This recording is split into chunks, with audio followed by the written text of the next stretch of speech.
Hello everyone, Charles Watts here, the Arsenal correspondent at Goal, joining you on Friday. I hope you've all had a very good week. Apologies for not doing a video yesterday. Unfortunately, my daughter was not very well, and so wasn't at school, and I was kind of balancing, looking after her and doing my work for Goal as well. So it was just impossible. So apologies for that, but back today, daughter safely back at school today as well.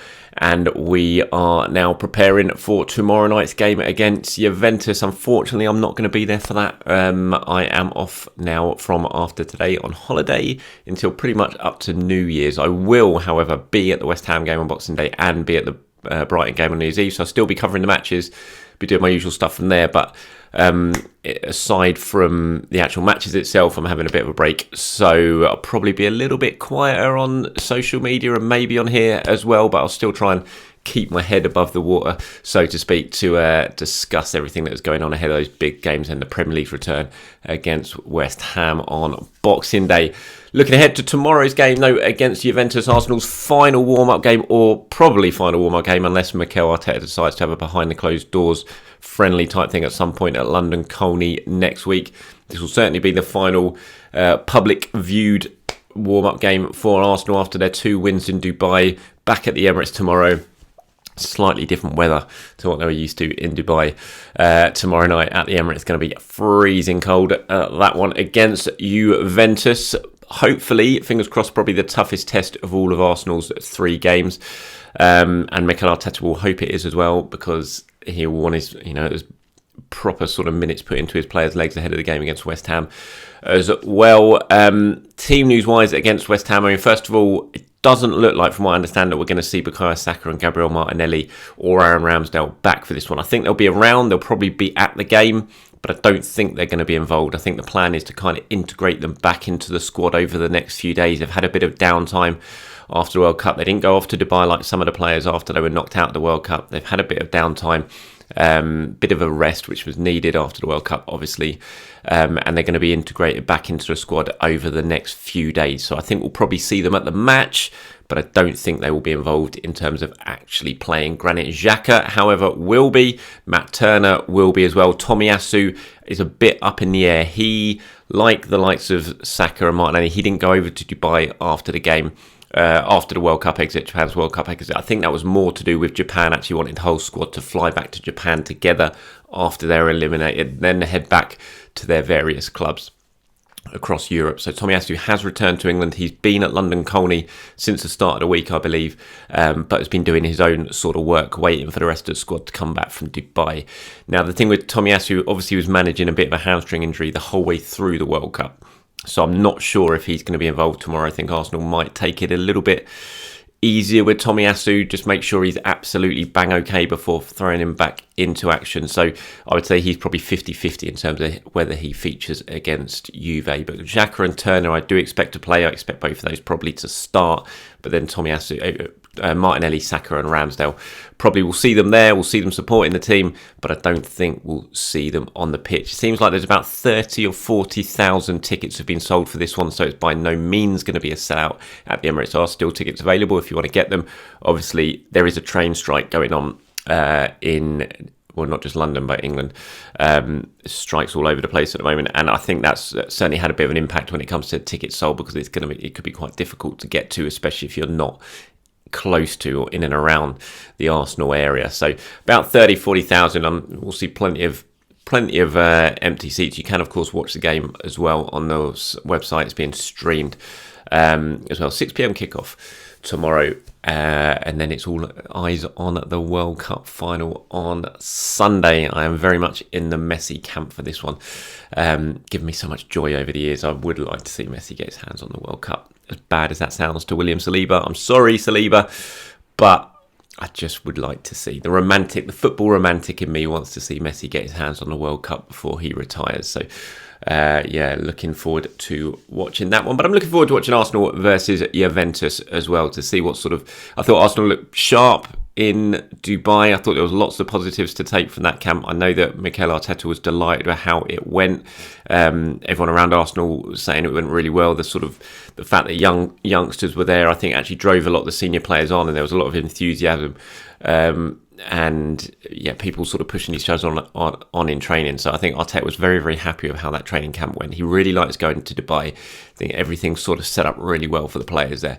And as pretty much every camp that he's come back from in Dubai, I think he was very happy with how this one has gone, and the players certainly looked sharp in the matches. I thought there was lots to like about those performances. This will be stepping things up again, because then all eyes is on the West Ham game on Boxing Day.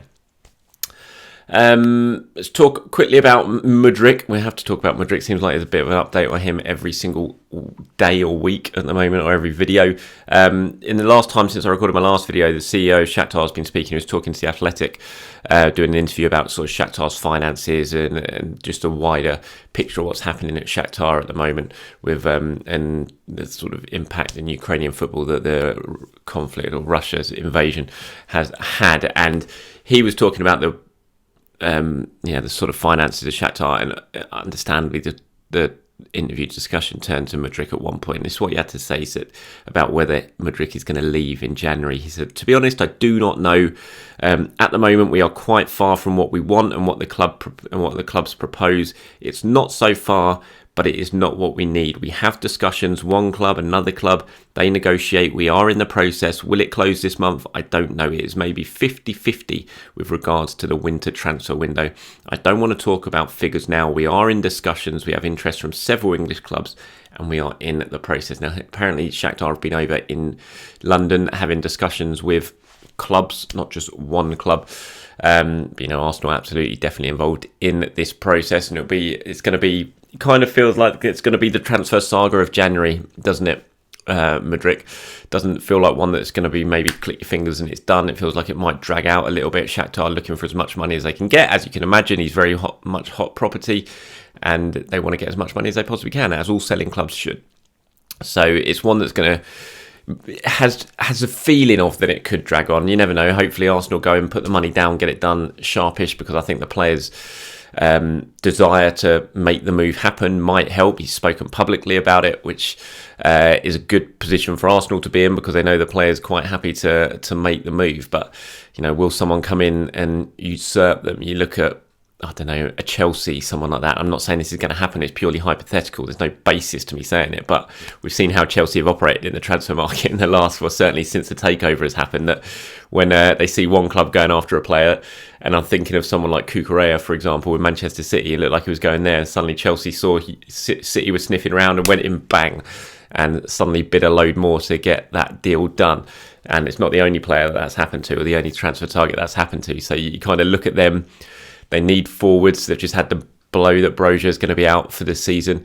Could they suddenly come in and blow Arsenal out the window? Who knows? Again, it's purely hypothetical, but that's could happen, and that's what Arsenal have to be wary against. So we'll wait and see. Hopefully it happens. Like I said many a times, I'm a big Mudryk fan from what I've seen of him, which is limited. I haven't seen him loads, but whenever I have seen him, it's just like, yeah, you are a serious player. You're exciting. I'd love to see you in my team. So we'll see what happens with that, and we are getting very, very close to January now, only a couple of weeks away from the window opening and the madness of the transfer window to keep us all entertained for a month. I mean, it's not just going to be outgoings at Arsenal. I mean, ingoings at Arsenal, you've got the outgoings to think about as well.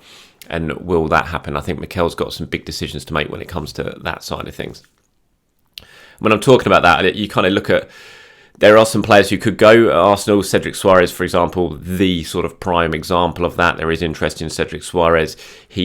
There was chances for him to go in the summer. He didn't, because he thought he was going to play a lot more. That hasn't happened. He's only had 2 Premier League appearances this season. I think he's only had about half an hour of Premier League game time this season. The interest that was there in him in the summer is still there.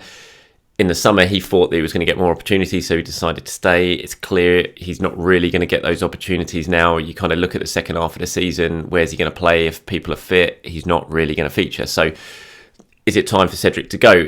But it's not any, on paper you look at it and think, yeah, let him go. He's not going to play. Let him go. If Fulham come in and make a actual official offer for Cedric, which might well happen, is he going to go? For Arsenal, you think, yeah, just do it, get some money in for Cedric. But then you look at it also and just think there's only half a season left to go. Arsenal don't have the strongest squad. Yes, Cedric's not a first-team player, but he's a valuable squad member at times. He can play in a couple of different positions. Do you risk letting him go and leaving yourself short potentially in a couple of months' time? It's some big decisions. It's not an easy one, I don't think, for Arsenal. I think you look at Marquinhos, he's another player who could potentially go because he's had his sort of 6 months stay, and I think it's been a good decision to keep him at the club for 6 months. He's got some game time. He's got himself his first senior goal in that game against Zurich, but then he hasn't played too much after that. And you look, if a winger does arrive in January, which could well happen, his opportunity is going to be even more limited. Reece Nelson's there looking pretty sharp at the moment. So you kind of look at it, this could be a good time to let Marquinhos go, let him go and play somewhere week in, week out for 6 months, and then come back in the summer and sort of reassess things with him.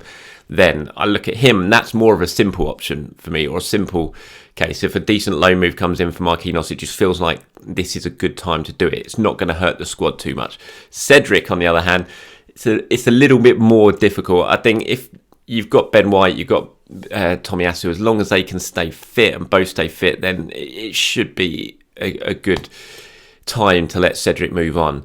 But it's always a little bit of a risk when you don't have the strongest of squads. So it's not as simple, perhaps, as it sounds when it comes to just letting Cedric go. Finally, some bad news. We're waiting for news basically on Viv Miedema. I'm sure you probably saw it yesterday. Arsenal women taking on Lyon in the Champions League at Emirates, and Miedema went down with a nasty looking knee injury and was stretchered off, leg in a brace. There's no official news yet, but looking at the picture, it didn't look great. And you sort of look at the comments after the game as well from Jonas. He didn't, you could see he was really, really worried, and his sort of first thought after the game wasn't really about the result. Arsenal lost that 1-0, was more about Viv. And yeah, it is a worry. We sort of wait, fingers crossed. I mean, the news for Arsenal, just on a purely club point of view, with Beth Mead injured as well badly with her cruciate, and then you look at Viv Miedema going down as well. It's terrible news for Arsenal.